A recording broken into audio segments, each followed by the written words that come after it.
accepting what is such an incredibly tough lesson, but such a good one. And I think that is like a lot of what I've really strived for in recent years, is like not allowing, the incredible highs to affect me in like an incredibly high way, or let the lows, bring me down in an incredibly low way. Like to live in this, you know, more stable place, has been, it's hard for me. And I have found the tools to, like, it literally happened yesterday. I won't go into the details of what happened, but I was in this moment where I was like, could feel myself panicking about something, and I was feeling really stressed and like out of control. And that feeling when like there's something that you're really worried about and something that you're not feeling at peace with. And so we start to spiral a little bit emotionally. And what are we supposed to do in those moments, And for me, like, I know I need to like close my eyes and like calm my nervous system down, and that's the big thing. It's like when our nervous system is out of whack is when we make bad decisions.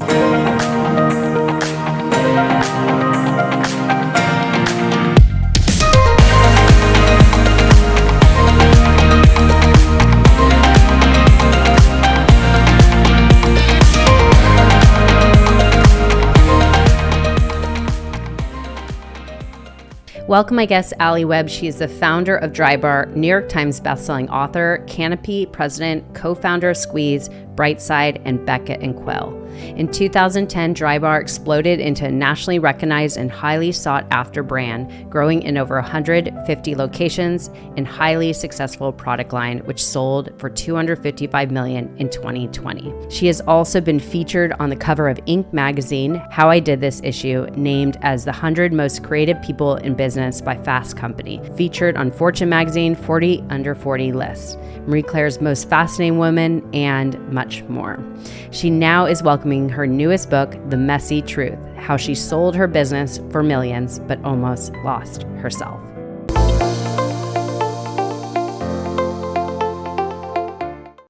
All right, well, welcome to the show, Alli Webb. I'm so honored to have this conversation with you today. Thank you for being here. Thanks for having me. Absolutely. Well, of course, many probably know of you as the founder and creator of Drybar. And I actually, by the way, I was living in Brentwood when it opened. And I remember, I lived there. I lived in Brent for about 9 years. And I remember it opening, and it was constantly busy. I know just getting an appointment for myself early on, it was like virtually impossible. And I just remember it was such a popular thing. And I know it was a hot new thing that was happening. Like you could get these inexpensive blow dries and blowouts and whatnot. And I loved it. And it's funny because I just moved to Westlake Village, and I'm like, oh, there's one not far away. And I'm tempted to go there after this interview just to get my hair done, because why not? So many people know of you as that. So we'll go into what has unfolded since then. But I want to ask, most importantly, since I want to touch on business a little bit, because obviously you are a businesswoman in many, many ways, and you're invested in a lot of businesses today after selling Drybar. But a lot of people have this venture or this business idea that they want to pursue. And it's one thing to have the idea. It's another thing to actually bring it into fruition. So I would love to just know, what do you feel is the defining difference between someone that actually goes after it and then the others that leave that dream unfulfilled? Well, in a word, courage.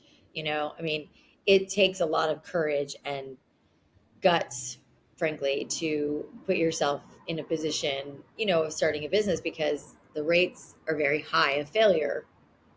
And I think that it's like the idea that you never try, whatever that old, statement is. It's like you'll never know if you don't try. And I think that a lot of people get really, stuck in this, like, it's too risky. I don't know if it's going to work. I don't know if it's good enough, and it might not be, and it might not work. And those are all risks that you have to be okay with as an entrepreneur. And really not everybody is. And like, that's okay. Like not everybody's meant to be an entrepreneur.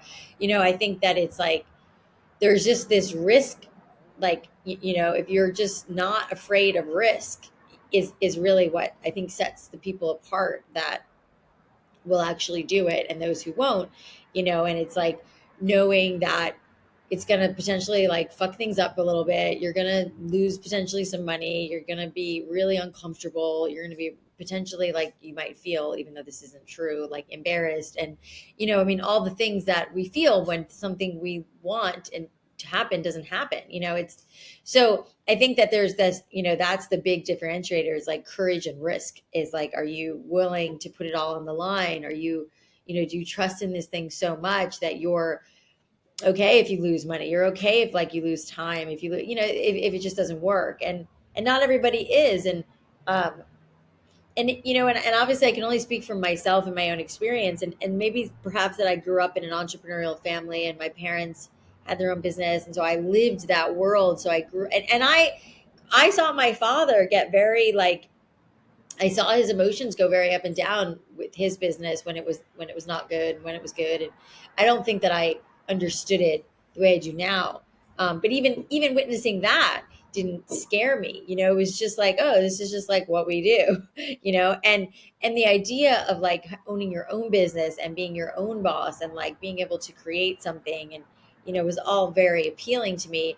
But I've worked with so many people over the years that are like, no thanks, like I don't want that kind of pressure, I don't want that kind of responsibility or risk or all of the things that come with it. It's just not for everybody, and I don't, and that's certainly not a shame conversation in my book. It's like the sooner you know what you are, good at, like, enjoy, where your risk tolerance is, like, the better. So yeah, I think it's certainly not for everybody. But yeah, that's my take on Courage. that. Yeah. Courage and risk. Absolutely. And I know in your book, The Messy Truth, you shared like when you were building your business before opening Drybar and going into the business aspect of it. And you felt that imposter syndrome. Like, even though you were already creating success on your own, you're like, I don't know how to start a business. Luckily, you had people beside you that were willing to take the risk with you, which is another story in itself. But what would you say if somebody wants to bring a business idea into fruition? What would you say is the first critical steps, knowing what you know now, and possibly, if you want to say, the hiccups you had starting off? What would you say, like, three initial steps somebody must get clarity on to begin? Well, I mean,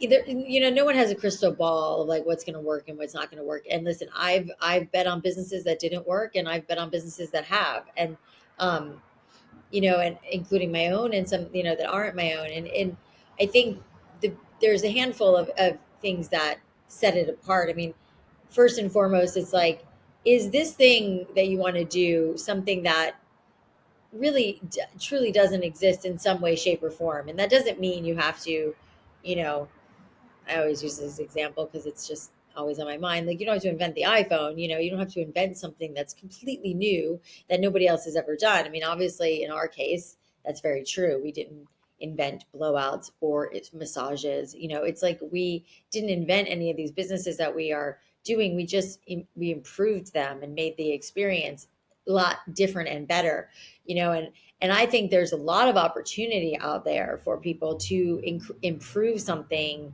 and make it different and better, but I think that is a very important nuance. It's like if somebody's like, oh, I have this idea for a coffee shop, it's like, well, there's a million coffee shops in LA or wherever. What's going to be different and special about yours? And theoretically there could be, I don't know what it is, but there could be something that makes it different and better, that will make it successful. And that might only be like one little coffee shop in your little town, and that could be enough to be successful. And again, not trying to take over the world, out of the gate. I mean, at least like for me, it was like Drybar was never this like fully executed business plan, and we're going to open X amount of stores in X amount of time, and we're going to sell it in X. It was nothing ever like that. It was like my one little store in Brentwood. I wanted to open, and I didn't have all this insight then. I think it was more just intuition at that point of like, hey, there's no such thing as like blow dry bars where you can just get an affordable blowout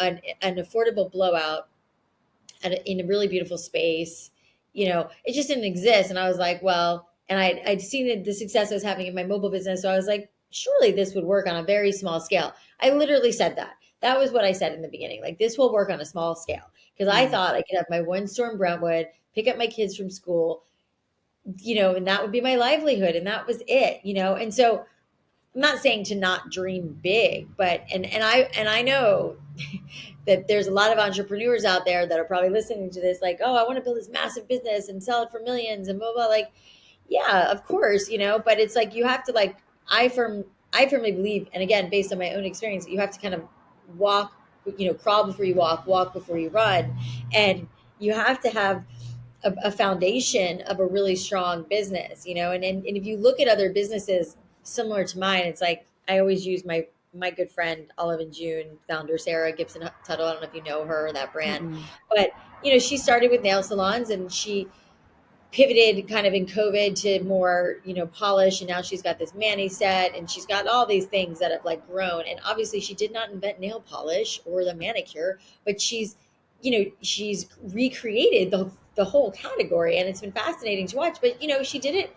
She's been in business almost 10 years now. I'm an investor in the company, and she happens to be one of my best friends. But so I've watched this whole journey of hers. And it's like, she started with like a few nail polishes, and now she's grown into these mani sets, and she has so many products and so much stuff now, but it's like you can't boil the ocean. It's like you have to start very small. I don't think you have to. I don't mean to say so like you have to do this. I believe in starting small and figuring out what you're doing and then growing, based on what's working, what's not. I mean, Sarah is a good example because she pivoted from nail salons, Hmm. which was like kind of thrust upon all of us in COVID. And then, you went into product, and so you're kind of like, as you're starting a business, getting your feet kind of wet and figuring out what works and like what doesn't work, and then building from there. My my gut on this is that if you're looking at it like, hey, I'm going to build this next massive company, and I'm sure there are people who do think like that, and that probably does work. I mean, if you think about like Google or, you know, Apple, but I mean, even looking at Apple, they started small, So I don't know. That's my my gut on it is that, those are a handful of things that are the big differentiators, is like you're doing something that's just not been done, and ease into it. So what I'm hearing from you is basically think about innovation. Like, how could you stand out from the rest? What could you add to it that makes it a little bit different? It doesn't have to be reinventing the wheel. And also Yeah. social proof is like, Yeah. for example, you had the social proof of doing it, going to people's houses and doing the blowouts, and your book solid. And you're like, okay, there's something here. And luckily Right. other people believed in your vision to invest some money to start. And then of course, then Exactly. home run from there, and everything else unfolded Totally. naturally. Yeah, which Absolutely. Yeah. I mean, getting that, like, I mean, it's an interesting, balancing act of like, you want to take people's opinions, but not too much. I've never been a big fan of like, you know, decision by committee or focus mm, groups and all that stuff. Cause it's like, I don't think people really know what they want. So I'm not a big believer in too much of that. But to your point, when I was operating my mobile business, I was really busy. I had too much demand that I couldn't fill, and so I was like, to your point, like, wait a second, that might be onto something here, and maybe instead of me going to them, they should come to me. And that was how it all started. that's so remarkable. And what would you say is some advice that people don't think about before starting a business venture? Like, what would be just because I know you mentioned some things in the book that if you knew this back then, it would have been easier, possibly, not hit as many walls, if you want to say. What would you say is the thing that people don't think about when they're starting a business? Like the little things, if you want to say big things or little things. Yeah, I mean, there's just so much you don't know that you don't know. It's like I don't even. I mean, gosh, I wonder. I don't even remember what I put in the book at this point. I've been writing this book for 3 years, so Oh, it's like, goodness.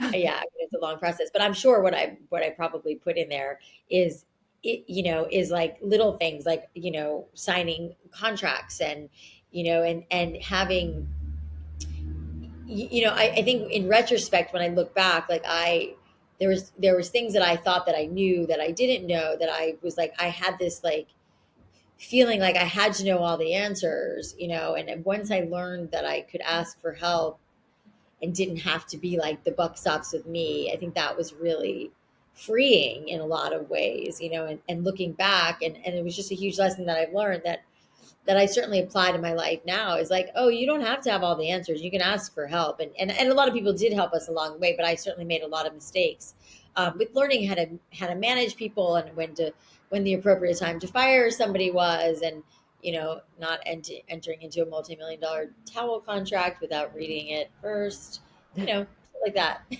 Yeah, little things like that. I think Yeah, so that's in the book. Sorry.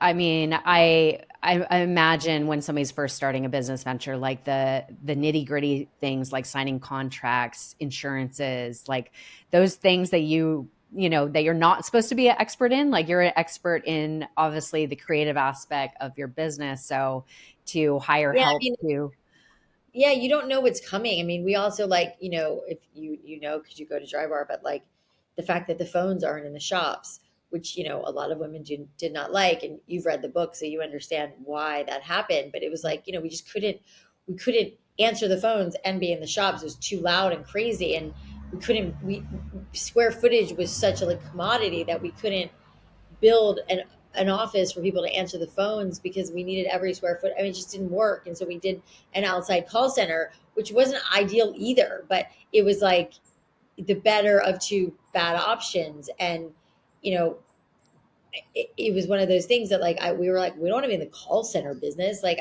that's not fun and exciting, but like that's what we have to do because that's kind of where we're at, And so I obviously would never have seen that coming, but there, it's like welcome to there's like a whole land of things that you don't see coming. I mean, not oh to my mention gosh. like all the legal bills that we ended up having because it's we had so many copycats that we were having to go after, and like Mm, nobody ever thought about that in the first couple of years. There's so many I mean, forever there were so many copycats, but in the first couple of years it was the most shocking where people were like, oh, Sally's Dry Bar, and we're like, you can't use the name Dry Bar, but mm. people were, and so we'd have to like send them cease and desist letters, and then you have to hire a lawyer to do that, and you have to pay a lawyer to do that, and like none of that was fucking in the budget, and so it was like there all these things popped up all the time.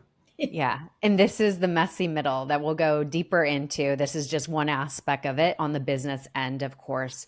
One thing that I know commonly entrepreneurs experience is needing to hire help and to offset the little tasks so they could focus on their expertise.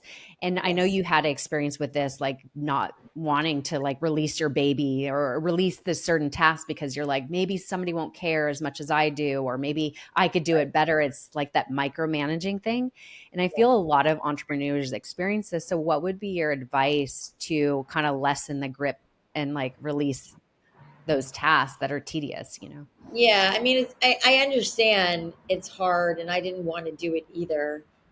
Um, but I can tell you, it's much freer on the other side, and that was the big learning for me. Was like, oh, I don't have to have all this stress. I don't have to carry all of this weight. I don't have to do everything myself, because obviously it's a control thing, and most entrepreneurs, I mean, most people probably, but definitely entrepreneurs are pretty controlling, and we want things the way we want them. We think we're always right. We think our idea is always better and we're smarter and all of that. And once you can start, and which is all fucking ego, by the way, and once you can start to release that stuff and realize, wait a second, I'm not really that good at that piece of the business, whatever it is. And, for me, it was, like I said, very freeing once, I think it was like once John, our CEO, came in, and I had a lot of conversations and coaching from him of like, you know, letting go and allowing other people to do their job and for them to make mistakes. I made tons of mistakes, and now I had to like relinquish that, and that to them, to let them make mistakes, which I, at the time, such small thinking, felt like, oh, if the whole business was going to like somehow implode if like this one thing happened, which obviously wasn't the case, but felt so real to me in the moment. But also like recognizing my highest and best use in this business, and there were a handful of things that I was really, really good at.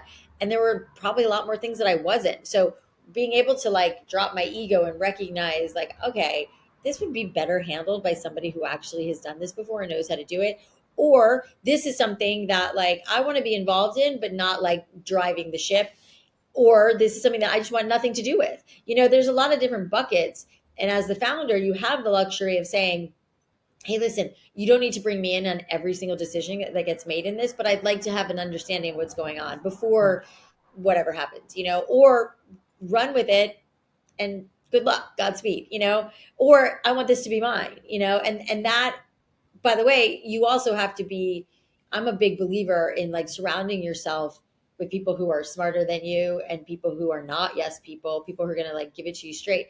And usually like as the founder, you're kind of the last person to like figure out your shit when you're like finally like, you know what? I don't think I should actually do that because I'm not that great at it. And everyone's like, yeah, we know, and it's true. And like, the people around you observe you and there is, of course there's like a certain, there's a certain like level of you're the founder and people revere you and blah, blah, blah. But like, if you can have people around you who will like give you the truth and be like, Allie, you're just not, this is not like in a respectful way, but this is not, you're not great at this, Yeah, like and you serve better in this space.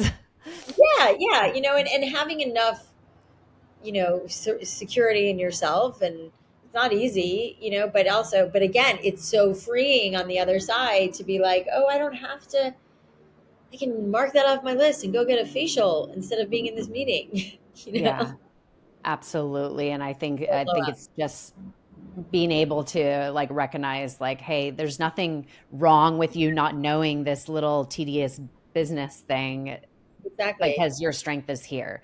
Yeah, Yeah. it's putting our ego aside. Absolutely. So moving into your book, so what I love most, so it's called The Messy Truth.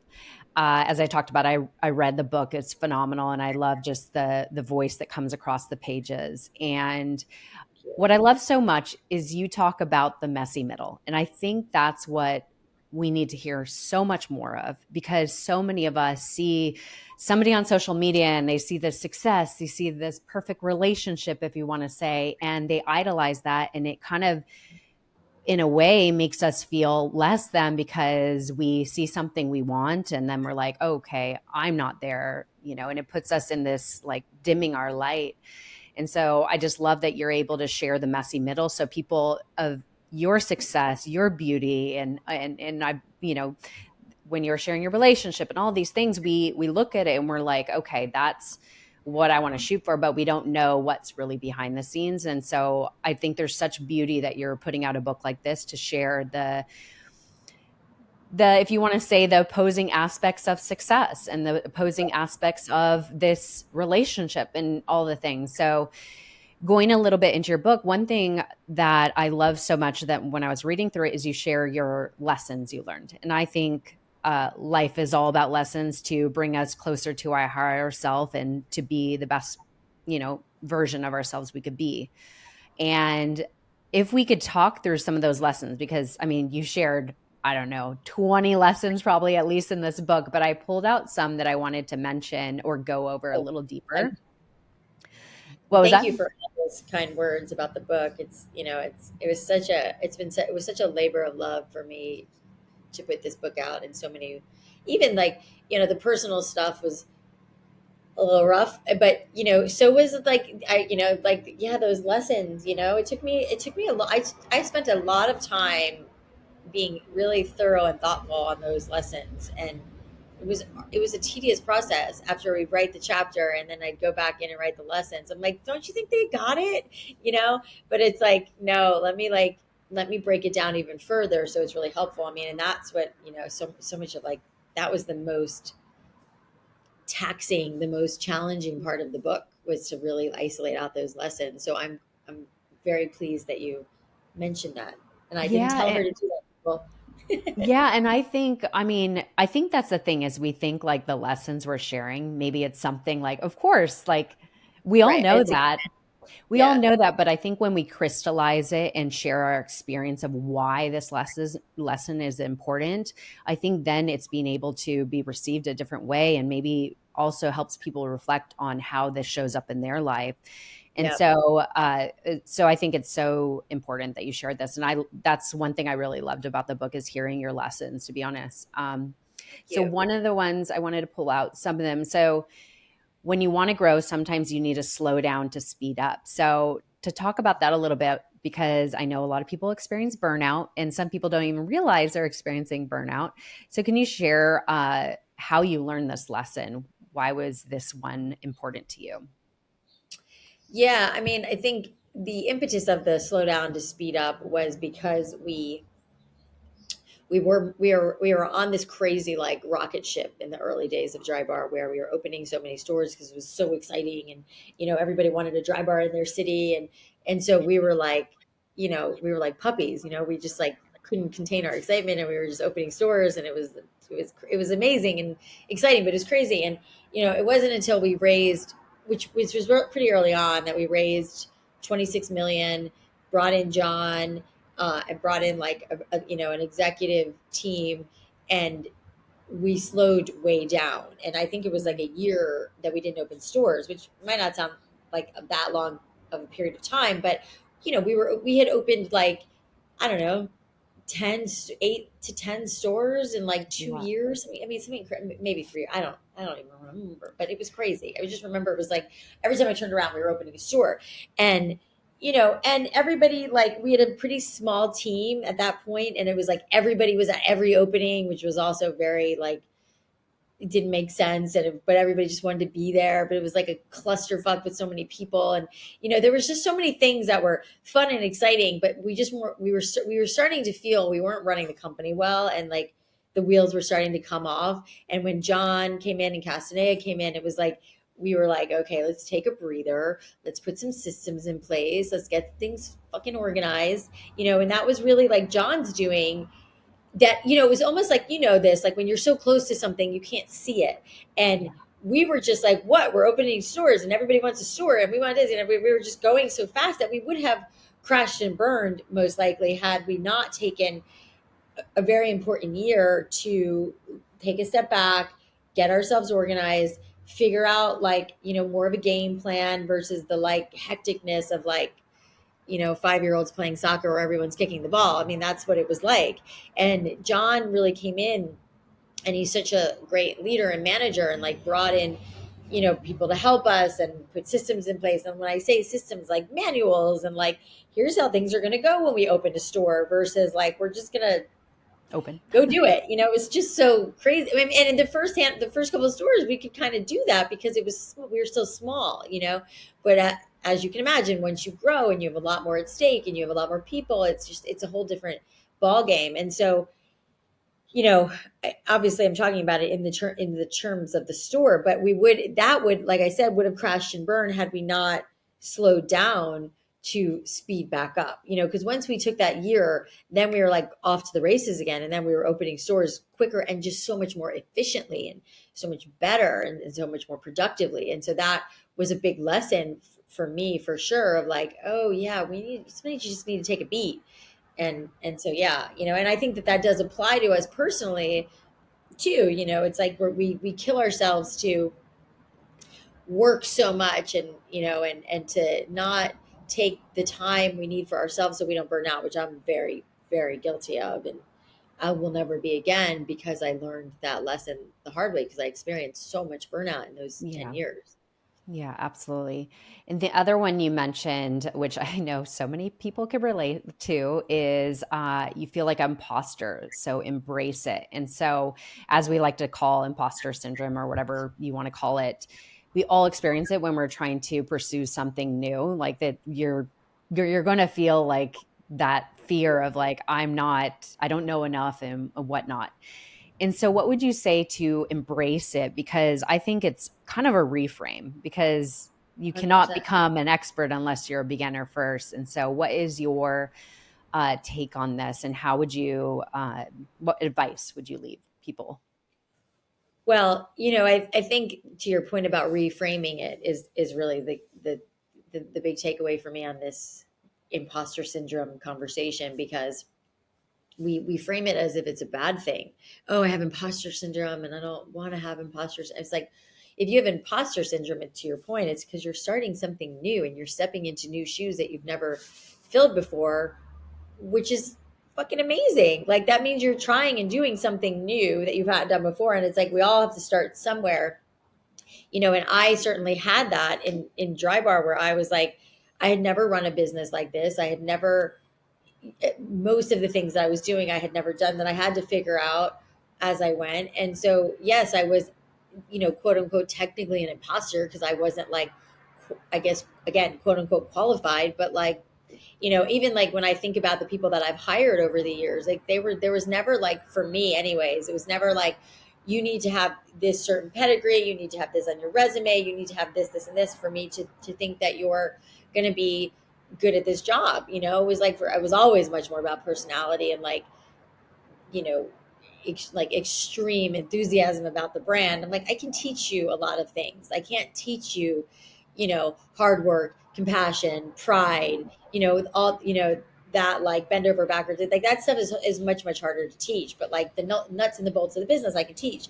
And so, I you know, I really like that part of the book, and it was an important part for me to put in there of like, yeah, embrace imposter syndrome. It means that you're stepping into something really great and new that you've never done, and like, congratulations, and changing the narrative on this like negative. At least that's what comes up for me when I hear people talk about imposter syndrome. It's like, oh, it's like a bad thing. I'm like, no, it's a great It thing. means you're growing. It means Yeah, you're you're doing having something the new and courage exciting. to grow. Yeah. Yeah, I remember hearing this line from, I think it was Mel Robbins that stated it, is like that if you just reframe and just say, instead of it being an imposter, maybe you're just a beginner. To yeah, me, that just that reframe changes it all. So yeah. I love that. Yeah. It's beginner mindset, which is something that I've had to like learn over and over again in my life, and for so many things. It's like, if we can approach things with like a beginner mindset, then we're not coming into things like we know everything. And I'm super guilty of this, and it's like this rub of, I want to, feel like accomplished and like I know what I'm talking about, but then like, why? It's like be someone who's like willing to learn and be, somebody, it's something new. And it is something I have to remind myself of a lot, because we want to achieve this like level of success and be, really smart and powerful and all the things, but coming from life at like as a beginner mindset, which really just means like you're always willing to learn something from anybody, is like, what a beautiful way to live. Absolutely. And you share a lot more lessons that go a little deeper into that. So now I want to talk about the messy middle a little bit, because I think, you share a lot of insight on business, of course, being a serial entrepreneur. You share a lot, as we've talked about now, but what really was happening behind all the success was your own mess, if you want to say. And I don't say this to criticize you, of Oh, course. I I'm know. using kind of like, you know what I My mean, language. the Yeah. messy truth, right? And if you could kind of share a little glimpse into some of that whatever you feel free, whatever part you want to talk about that helps us Yeah. understand really more of, again, the humanness of you and really anybody that is successful. Yeah, and ironically, it's funny that you keep referring it to as messy in the middle, because that was actually the working title for a long time before it became Mm. the messy truth. Because it is like, I was like, it's like it's just all fucking messy in there, like in the middle. But anyways, yes, while all this was happening, we were building this business. I mean, I talk a lot about Cameron, my first husband, in the book, and how, and Cameron is the creative genius behind all the branding and aesthetic that you see in Drybar. We also have an amazing architect, Josh Heitler, who is our really, in charge of interior design and architecture, that kind of stuff. But Cam really built the website, and it's just such a massive, massive part of our success. And he was my husband, and we were married for 16 years. But I got married to him when I was in my early 20s, and right away we had, or mid 20s, and right away we had our first son, and then we had our second son, and I was a stay-at-home mom for a couple of years, and I really enjoyed that. And but we were, it was just always like we were doing. And I think that I realized at some point that like this wasn't this great love that I wanted, and I knew it wasn't for him either, but we loved each other and we were best friends. And then we had these two beautiful children, and then we started this beautiful business. And so we were just on this like treadmill of like life, and we were going along, and over the years I would feel these pangs of like, I know there's more, but I just couldn't bring myself to do anything about it. And I didn't want to be like, I didn't want to be divorced. Like I had this like shame around being divorced, which I regret, because I don't believe that to be true anymore. But at the time I was like, I really struggled with coming to terms with that. And, I kind of felt like I made this commitment, I'm going to keep it. And it was just like, it just wore me down over years and years of feeling like this wasn't right, but I kept pushing it down and pushing it down. And on the flip side, he's this amazing man, and we had this amazing life, and we built this beautiful business and these boys, and it was like, no, everything's good, Allie, everything's good, and I think I hit a breaking point, which, I talked about in the book, where I was like, I just can't do this anymore. And I think part of it was like, my parents had gotten divorced later in life, and it's funny how we don't realize like how much we model our parents. I cannot believe it did not hit me until so many years later, because my parents' marriage was that too. It was like they were best friends, but there was a lot missing there too, which I only found out later after they split up. And then I modeled that, in my marriage, which was just so funny. And I didn't occur to me until so many years later. And anyways, it was like the business was booming, life was good, looked good from the outside, but deep down I knew that I wasn't happy, and I was like shopping like a maniac, and I was avoiding, and I was being a bitch, and I was like, this is not what I want my kids to see. This is not the version of myself I want my kids to see. This is not the relationship I want to model for my kids, and it all just started to bubble up to the point where I felt like I had to make a change, which is excruciating to do. But we did it, and then, I at first I was like, felt like it was really great, and I was like, ready for this new life and whatever. And then, I mean, then the shitstorm that hit, which was like the unraveling of my life, and having spent 16 years with somebody, and then being a single mom, just that was hard, so hard. And then, of course, there's a whole chapter devoted to Grant and his, going into rehab, and him starting to do drugs, and just like where he was at. And I And mean, Grant's her son, by the way. yeah, Grant is my now 18-year-old son, who at the time when Cam and I split, he was about 13. And, Oh, wow. Okay. um, we were living in LA. It's really, really easy to get pot when you live in LA. Like, they fucking deliver it to your house. Like, I didn't know this at the time. I mean, the amount of things I didn't know is pretty astonishing. But yeah, I mean, Grant went through a pretty dark time, and you have children, there's nothing, truly nothing more important than like the health and safety of your children. And my kid was like literally off the rails, and in such a dire place. And then I was going through what I was going through, and their dad was going through what he was going through. I mean, we were a mess, as a family, and it was so rough. And and during that time, I'm grateful that I had, at that point, we had built out so much infrastructure in Drybar that I was able to like take a step back and say to the team, like, I gotta go deal with this stuff. Like, Yeah. I'm a shell of myself. And and so I had to like work on myself. We had to work on Grant. It was like, it was an incredibly taxing, almost 2 years of, it just, you know, horrific conversations with Grant and my ex and whatever. And there's a lot more detail in the book about it. But Yeah. on the flip side, which I talk about, is that we all ended up in a much much much better place. It was like one of those dark nights of the soul where you feel like you're gonna die, and like you're never gonna recover from this. But on the other side, we all ended up so much stronger. And Grant's like the most evolved 18-year-old you'll ever meet. That's amazing. Him and his dad and I are in a really good place. We're good friends now, which we weren't in the beginning. It's like so much. And I also, like, in that time, I got to spend a lot of time with my younger son kid.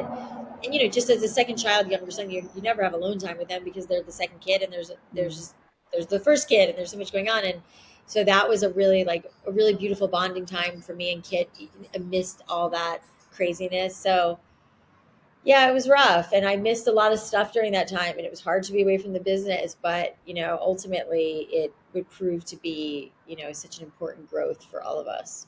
Yeah.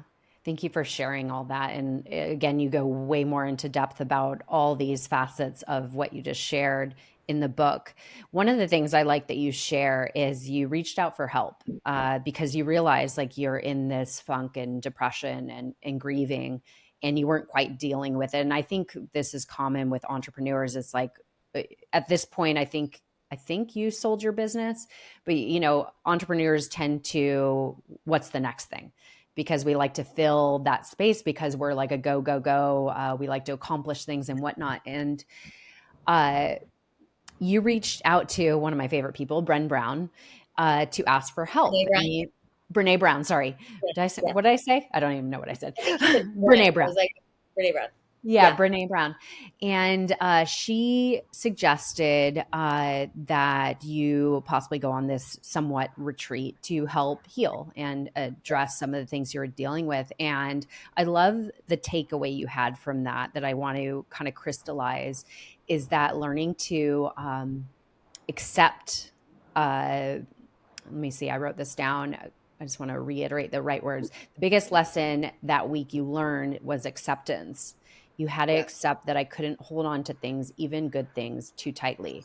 I realized I wasn't going to feel better all at once or all the time, but I also would not be depressed all the time. I would have to find a way to live in between. And I love this because I think this is kind of like the message I feel a lot of people need to hear. Like, we are not going to be happy all the time. It's not going to be stars and rainbows and sunshine all the time. And it's okay to feel sadness, but you need to learn how to obviously move quick route it and have the tools necessary to get to that place where you are able to then accept that you're experiencing this and be able to rise above it. And so acceptance is a big piece that I talk about a lot.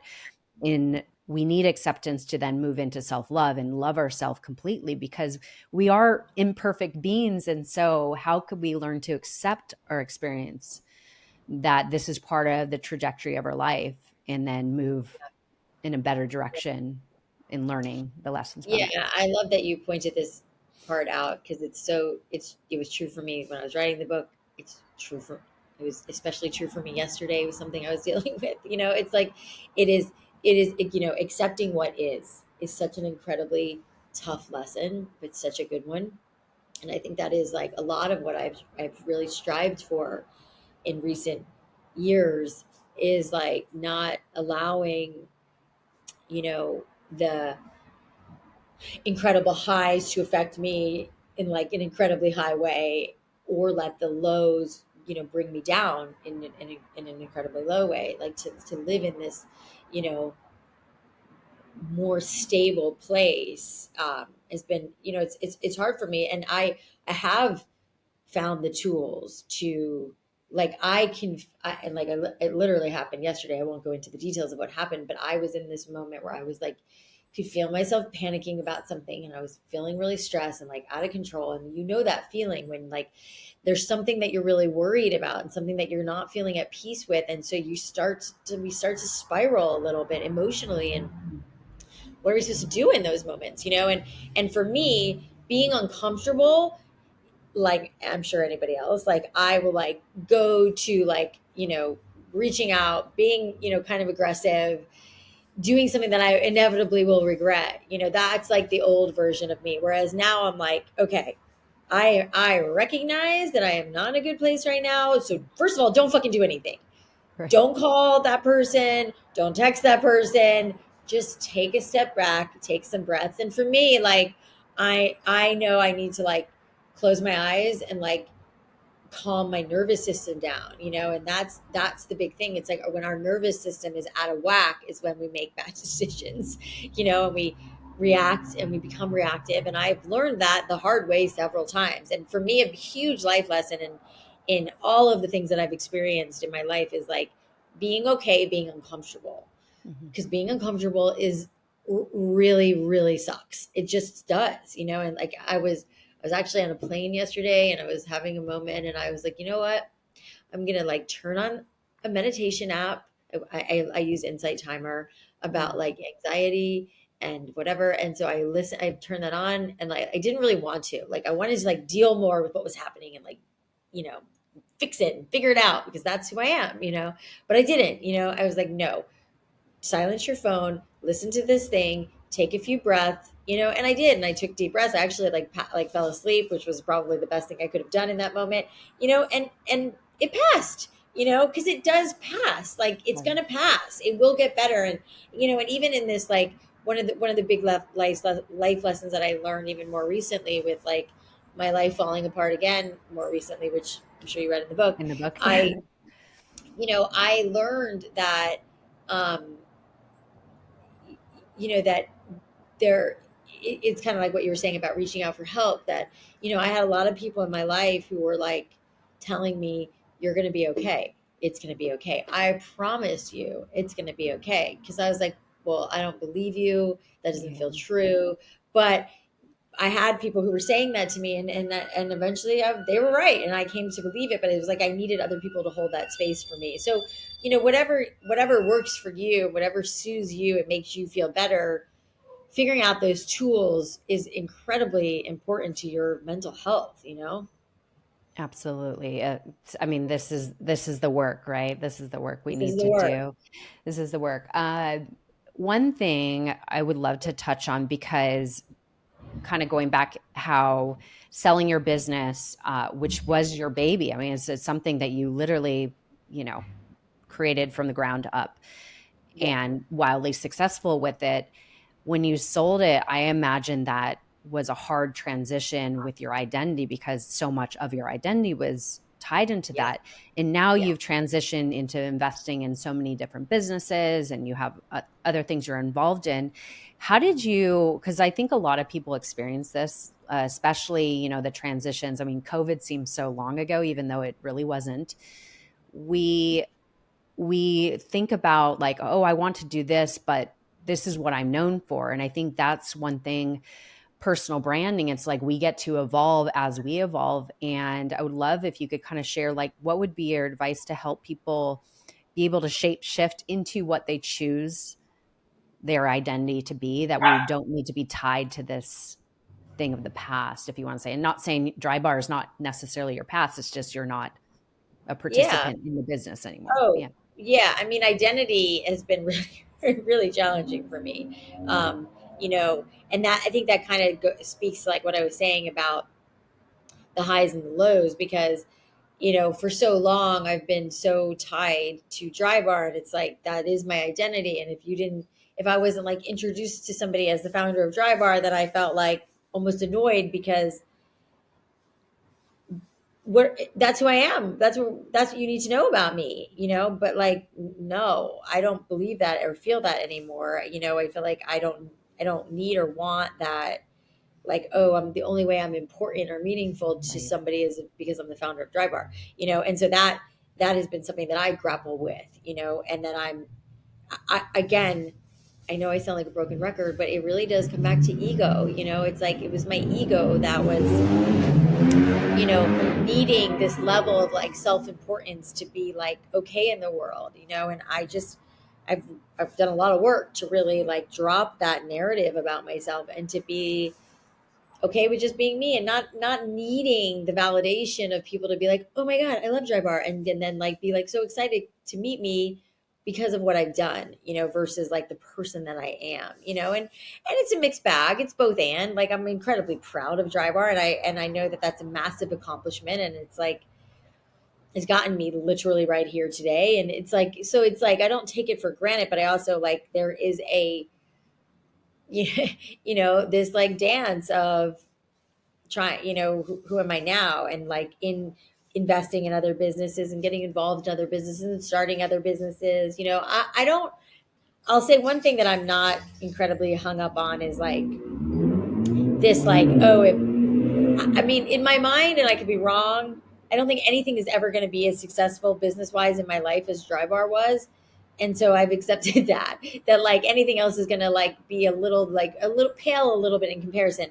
However, You I never could be know. pretty very, you never know. And I think to your point with Squeeze, our massage concept, that business has every ingredient to be even bigger than Mm, Drybar, especially because we service men and not just women. It's like true. everybody can get massages. So I hope I am wrong about that, but I say it just to say that I don't feel the pressure of like, I have to have the most successful this or the most successful that just because Drybar was successful. It's like I will always get to be the founder of Drybar, and that will always be a huge part of my legacy and who I am. Um, and which is why like I really enjoy giving back. And we were talking before we started recording about the Blueprint Mastermind, which I'm doing, which is another way to give back to entrepreneurs who are in the stages of growing their business, and there's just so much they don't know that I know now because I've gone through it before them, and that's been really gratifying for me. And that's really more of where I'm at from an identity standpoint in my life, of just wanting to really be of service to people and help in many ways as I can. And my goodness, I mean, you are the perfect person to teach somebody entrepreneurship. I mean, to without a doubt, and I know you're doing this with I believe a team of maybe two other ladies. Is that correct? Yes, Jacqueline Johnson, who's the founder of Create and Cultivate, and Marina Middleton, who is a branding and genius, and she's the one who, I mean, she's like really the glue for us and brought us Okay. together and is like our CEO essentially, and just a powerhouse. And they're both so amazing, and but we all feel like incredibly lucky to have found each other, and we all have very different skill sets, which is the perfect ingredients for a great partnership. So it's been a And lot of different fun. strengths too. Completely, yeah. Yeah. Remarkable. Well, I'll definitely plug that in the show notes. Blueprint, which is your way of, like, as you mentioned, serving others from your whole journey of entrepreneurship and Yes. transitioning in so many different ways. And I know I would love to plug in some of the businesses you're involved in because, like I was telling you, I recently purchased one of your companies that you're VP of, Canopy, which is Yes. uh, phenomenal, the most clean humidifiers. And if you haven't heard how beneficial humidifiers are, it's a game changer. I love mine. I've had it for about a month now. And then also, I believe there's shower We heads just as well. launched a shower head, yeah, which is like filters your water, so Mhm. incredibly good for your skin and hair when you're showering, and you get all the minerals and all the crap that's in your water out, when you shower. And so it's great. Yeah, I mean that, and they started with the humidifier, and people are often like, what are you doing in a humidifier brand? But it's like when I learned how Skin and hair. incredibly important. I mean, I know you're using it for certain reasons, and everybody has reasons, but most people think that, oh, when it's cold out, you're dry, you need a humidifier, which is true. But the reason that you need a humidifier is because you want to keep your skin hydrated. Your hair, it also hydrates your hair. And the Canopy, the thing that I fell in love with about Canopy is it's like, it's such, and you've experienced this, it's such like the water that comes out. It's like a vaporless water. So you Mhm. don't even really see it. So it doesn't like drip and get Right. everywhere and whatever. And it's just such small particles, but it makes such a difference in the way our skin and hair looks. And like your skin doesn't show fine lines and wrinkles as much as it normally would. It's like, imagine if you lived in like Nicaragua or somewhere that's just really humid. You don't see all that stuff in our skin. It's when our skin loses its moisture that you start to see fine lines and wrinkles. And the same is true of our hair. So that's why I got involved in it, because it's actually an incredible beauty hack that most people don't think of as a beauty hack. And it looks Absolutely. cute and chic too. So that's why, because people are always like, what are you doing there? I'm like, I'm telling you, It it's makes total sense. beauty hack. Yeah. Yeah. Well, I would love to plug all your companies that you're a participant in the show notes, as you talked about Squeeze, also OK Human. You're invested in a lot of good stuff and very innovative stuff, which that's what I really admire, is very innovative, and also it's forward thinking, like the way everybody likes easy, fast, inexpensive, and just streamlined. And I think that kind of really is a lot of the businesses you're invested in. So I'll Yeah. plug all that in the show notes.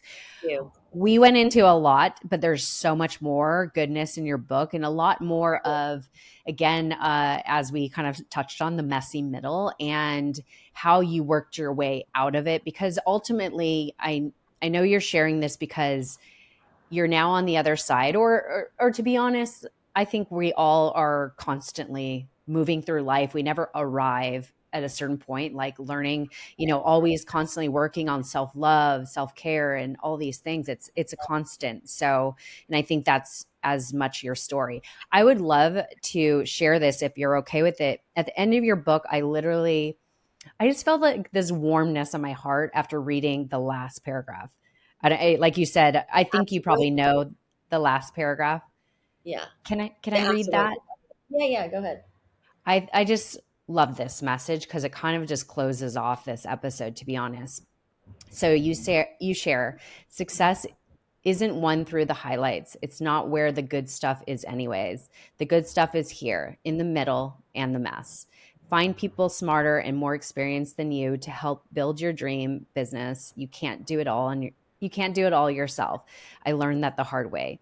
You need other people's perspectives, experience, and wisdom to keep your business alive and thriving. Everything changes. Life shows us what we need to learn and when we need to learn it. Every season is an opportunity to learn and grow. Don't ever get too comfortable or complacent. Keep your heart wide open to love. Stay curious. Let shit go. Enjoy every moment. Love yourself, even when you don't. And that is the messy truth. And I just love that. I mean, that is such like that was just the perfect closure to the book. And I adore you, and I'm so grateful for your time and just all that you shared. Like I said, thank you for sharing your humanness. I think that's what we need more of in the world because we see the highlight reels all the time. We're inundated with it, but I think this is what really needs to be shown into the world is more the humanness, you know? Thank you. So I thank agree. you. I mean, it is, I don't totally know where it came from to get, so public about all of my stuff other than to help people. But I feel like there's just like a calling in me to like, the more, it's like I refer to that Gandhi quote all the time, like be the change you wish to see in the world. It's like, if we were all a little more compassionate and, working on ourselves a little bit more, like, who knows what could come of it. So I think, to me, this is like my contribution to like, let's talk about what's really going on and like get really honest so we can get, be better people, to each other and ourselves. And so, yeah. So, what you just closed off with, I think, kind of answered the question I ask all my guests. And you correct me if I'm wrong, but I always ask my guests if you were to share a piece of wisdom, a life lesson, which you've obviously shared in your whole book, life lessons, and you just feel it's something you need to shout out to the world, what would it be? And I think you just answered that, Yeah. unless you, There you go. I beat you to yeah. the punch. So Awesome. good, Alli. I so appreciate your time. Thank you for sharing all you do. And of course, like I said, everything will be in the show notes to grab her book, which will be available once this episode releases. And again, go follow Alli Webb on all socials. And yeah, thank you again for being on the show. Thanks for the great interview. I really enjoyed it. So welcome.